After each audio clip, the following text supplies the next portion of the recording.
Here is the opponent that John Cena must face before he retires from WWE. In this video, I'm going to tell you who that is and why I think it must happen and why you will agree with it. And it's not as obvious as you may think, because John Cena has made it very clear 2025 will be his final year in pro wrestling. He is slated to appear on the first episode of Monday Night Raw on Netflix in early January. He's supposed to be working the Royal Rumble on February 1st. I believe, I know it's in February. We know he's going to be at WrestleMania, and we also know that he's going to be working throughout the year. That's important to know. We also know that he's going to be making multiple appearances. He's eyeing anywhere from 30 to 40 appearances.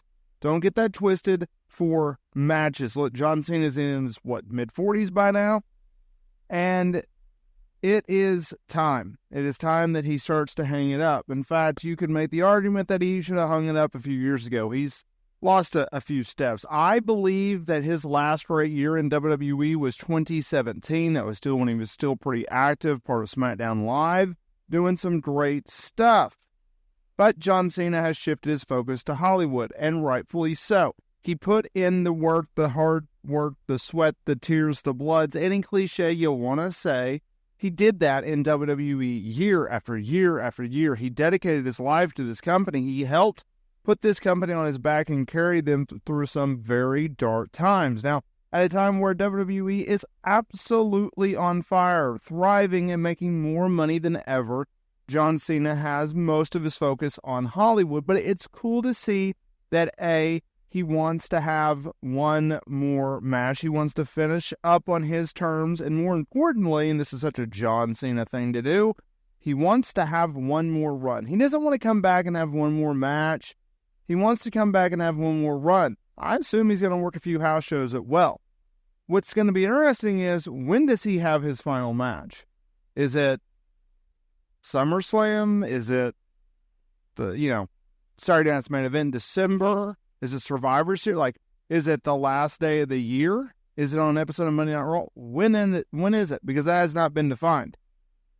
But ever since he's announced his upcoming retirement, there's been countless talents, Grayson Waller, Carmelo Hayes, CM Punk, come out and say, I want to wrestle him.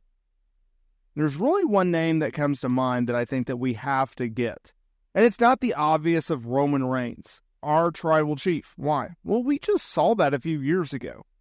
Good build-up, match was what it was. John Cena's over the peak, he's over the hill. He's not the same guy inside of the squared circle, but he can still cut one heck of a promo, and you really come down to, you want to hear him talk. You want to see the entrance, you want to see the John Cena way in the promos, and the match is what it is, right? It's kind of like Triple H towards the end of his career.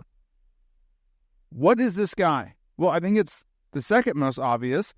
That's undisputed WWE champion Cody Rhodes. I want to see John Cena take on Cody Rhodes. Sure, they've worked in years past, and I mean years past. I'm talking years upon years upon years. But it wasn't when Cody Rhodes was a top star. It wasn't as Cody Rhodes as once we knew that he would become. We have not seen the American Nightmare versus John Cena. It hasn't happened yet. But I'm looking forward to seeing it happen. I think it would be a lot of fun. I think the promos would be brilliant. They'd be exciting. They'd be captivating. They'd get people talking.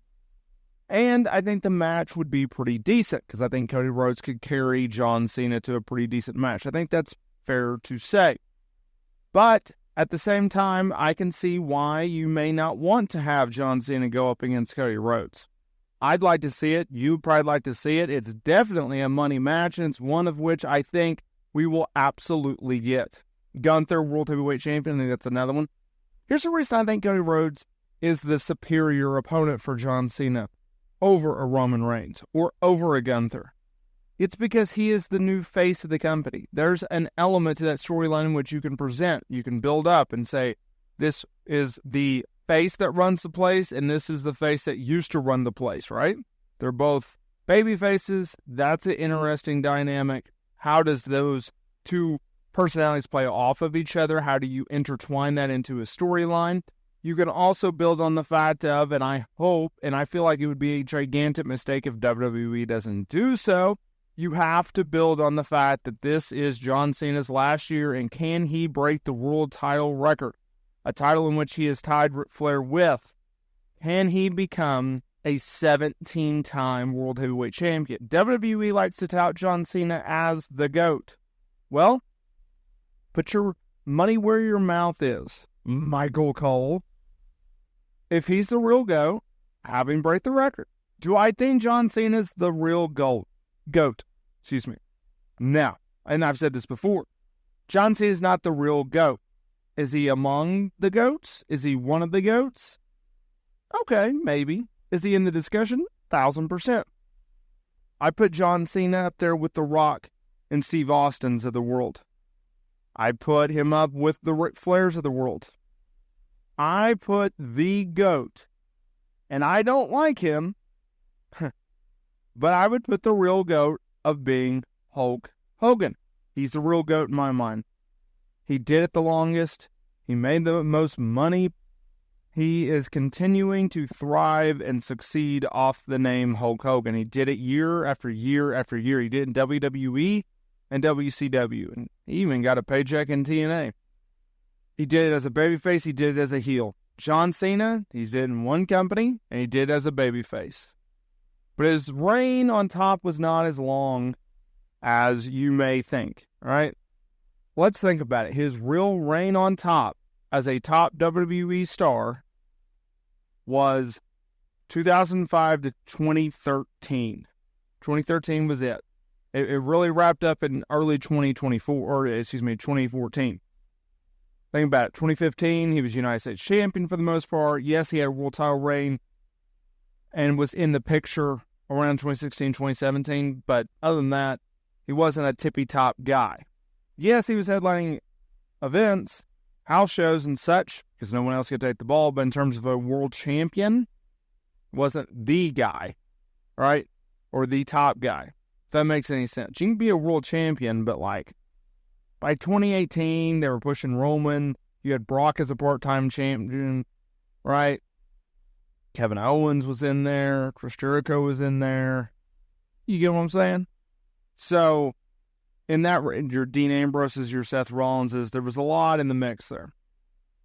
That's my opinion about John Cena. I don't think he's the GOAT. I think he's definitely in the talk. I think he's definitely in the consideration and the discussion. And that's fine, because the GOAT debate, as I've covered here multiple times, it's subjective. You will have a different GOAT than I. We will have a different Mount Rushmore than I. It's subjective. It's opinionated. There is no concrete, clear, factual winner. Right? It's just a reality of the situation. But he is one of the best to ever step foot inside of this word circle. And I look forward to seeing what he does next with his Hollywood career.